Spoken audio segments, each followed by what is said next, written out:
네, 안녕하세요. 프라트입니다. 네, 이번에는 녹이나 까짐을 표현하는 치핑 미디엄에 대해서 알아보겠습니다. 네, 이 치핑 미디엄은 라카, 에나멜, 아크릴 이런 도색에서도 다 공통적으로 쓸 수 있는 미디엄입니다. 녹을 표현하는 데는 크게 세 가지 방법이 있습니다. 모형에 피그먼트를 발라서 녹을 표현하는 방법이 있을 수가 있겠고요. 네, 이렇게 붓으로 그려서 까짐이나 녹을 표현할 수가 있죠.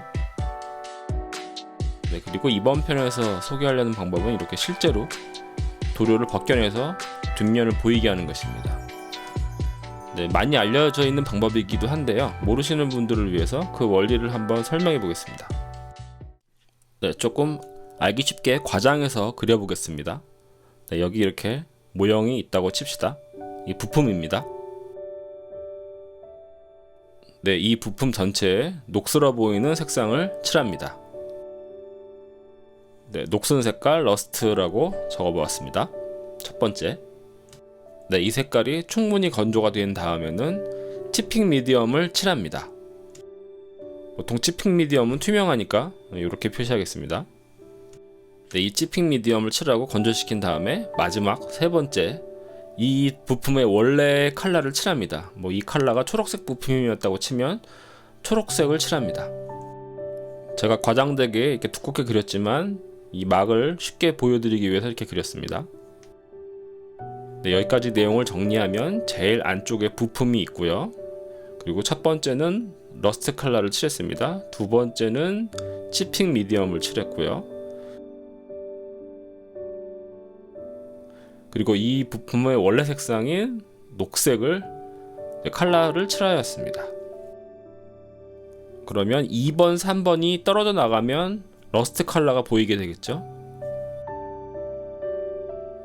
이 두 번째 칠한 치핑 미디엄은 수분에 굉장히 약합니다. 수분을 만나면 막 떨어져 나가는데요. 붓으로 물을 묻혀서 외벽을 이렇게 칠해주면 이 습기가 안쪽으로 침투해서 이렇게 이쪽 면이 떨어져 나가 버립니다. 그러면 여기가 구멍이 뻥 뚫리죠. 그러면 안쪽에 있는 러스트가 보이는 겁니다. 이쪽을 막 이제 붓질을 하면 물을 막 묻히면 안에 습기가 전달이 돼서 이쪽에 뚝 떨어져 나가는 겁니다. 그럼 안쪽에 있는 러스트 컬러가 보이게 되는 거죠. 이거를 헤어스프레이 기법이라고도 얘기하는데요. 간단히 말씀드리면은 헤어스프레이 중에서 이렇게 머리를 딱딱하게 굳히는 헤어스프레이 있죠. 좀 과장해서 그리면 머리를 이렇게 딱딱하게 세울 수가 있죠. 헤어스프레이를 뿌리면 금방 굳어서. 그렇지만 이 헤어스프레이 특징이 비를 맞는다든지 샤워기에 물을 틀어놓으면은 금방 머리가 이렇게 씻겨 나갑니다. 그래서 이제 치핑 미디엄을 쓰지 않고 헤어스프레이를 사용해도 됩니다. 네, 헤어스프레이는 미용용 도구이기 때문에 그 이외에도 향기라든지 이런 게 추가되어 있지만 치핑 미디엄은 오로지 굳히고 또 쉽게 녹는 그런 역할만 하는 그런 도료죠. 네, 실전 사용 예를 보여드리겠습니다. 제일 밑색은 녹이 있은 색상을 칠해야겠죠. 지금은 브라운 서페이서를 뿌리고 있는 모습입니다. 서페이서를 칠하고 건조가 되면 이제 녹슨 색깔을 칠합니다. 러스트 컬러. 네, 녹슨색은 자유롭게 칠하시면 되는데, 네, 저는 러스트 컬러, 오렌지 러스트 이런 색으로 녹슨 색감을 표현해 줬습니다. 네, 저는 단순하게 드럼 캔에다 칠하고 있지만 자동차류라든지 전차 다양하게 활용하실 수가 있겠죠. 건프라에서도 지상군 쪽이면 밀리풍 나게 활용하실 수 있을 것 같습니다. 이제 러스트 컬러가 건조됐으면 치핑 미디엄을 사용합니다. 네, 치핑 미디엄을 에어브러쉬로 칠할 수도 있지만 저는 이번에는 붓으로 칠할 겁니다. 제가 붓으로 칠하는 이유는 치핑 미디엄이 충분히 발라지면 굉장히 잘 녹아내리기 때문에 에어브러쉬로 얇게 뿌리는 것보다는 강하게 붓으로 이렇게 흥건하게 칠해주기 위해서 붓을 사용했습니다. 간혹 이 치핑 미디엄을 에어브러쉬로 얇게 뿌리셔가지고 나중에 치핑 하실 때 이걸 잘 못 벗겨내시는 경우들이 상당히 많습니다. 제가 뭐 그런 경우도 많이 봤고요. 그래서 에어브러쉬로 칠한다면은 두껍게 많이 칠해 주시는 게 좋고요. 이게 붓을 사용하면 쉽게 효과를 보실 수가 있습니다. 그래서 이 방법은 붓도색 하시는 분들도 다 활용하실 수 있는 방법입니다. 네, 이렇게 치핑 미디엄을 붓으로 충분히 잘 칠해주고 건조시킵니다. 네, 치핑 미디엄을 두껍게 충분히 발랐으면 완전히 건조하시고 다음날 작업을 이어가셔도 상관이 없고요. 아니면 또 치핑 미디엄이 이렇게 손으로 만져서 다 굳었다 싶으면 바로 다음 작업으로 넘어가셔도 됩니다. 네, 저는 다양한 색으로 드럼통을 다 칠해 주었습니다.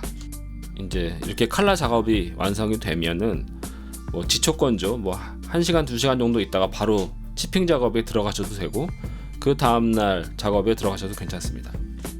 네, 저는 한 1시간 정도 있다가 바로 치핑 작업에 들어갔습니다. 이렇게 물기를 묻혀서 벽을 문질문질 하면요, 네, 치핑 미디엄이 묻어있기 때문에 쉽게 이렇게 벗겨집니다. 지금 보시면 되게 물 묻힌 붓으로 쉽게 벗겨지는데요, 치핑 미디엄이 충분히 묻어져 있지 않으면은 이렇게 쉽게 잘 벗겨지지가 않습니다. 그래서 중요한 점은 치핑 미디엄을 충분히 발라주면 잘 벗겨진다는 점, 네, 기억해 두시면 좋을 것 같고요. 이렇게 물 묻힌 붓으로 문질문질 해보면 이렇게 거품이 막 일어나는데 이러면 곧 벗겨진다는 뜻입니다. 이렇게 천천히 붓으로 벗겨내는 방법이 있고요. 또 한 가지 방법은 이렇게 물을 묻혀준 다음에 이제 습기에 반응하도록 잠깐 둡니다.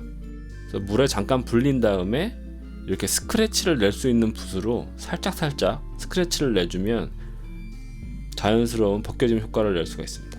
이제 물에 반응을 했기 때문에 건들기만 해도 툭툭 떨어져 나가기 때문에 이런 효과를 낼 수가 있죠. 네, 치핑 작업이 끝났으면은 이렇게 이제 피너시를 해줘서 디테일을 조금 더 표현해주면 좋겠죠. 네, 그리고 저는 오일 스테인이라는 도료로 이제 기름때를 표현해 주었습니다. 네, 이 도료는 이제 기름 표현에 특화된 도료라서 건조가 돼도 이렇게 물에 젖은 듯한 그 글로스한 느낌이 계속 유지되는 도료입니다. 그래서 이제 기름때 표현하기 좋죠. 네, 이번에는 이렇게 치핑 미디엄에 대해서 알아봤습니다. 이미 많이 알고 계시는 방법이기도 하지만 잘 모르시는 분들이 있을 수도 있고, 또 해봤는데 왜 잘 안 벗겨지지? 하던 분들도 있을 것 같습니다. 혹시 그런 분이 계셨다면 치핑 미디엄을 충분히 바르고 하시면 작업이 잘 되실 것 같습니다. 네, 저는 또 다른 내용으로 돌아오겠습니다. 감사합니다.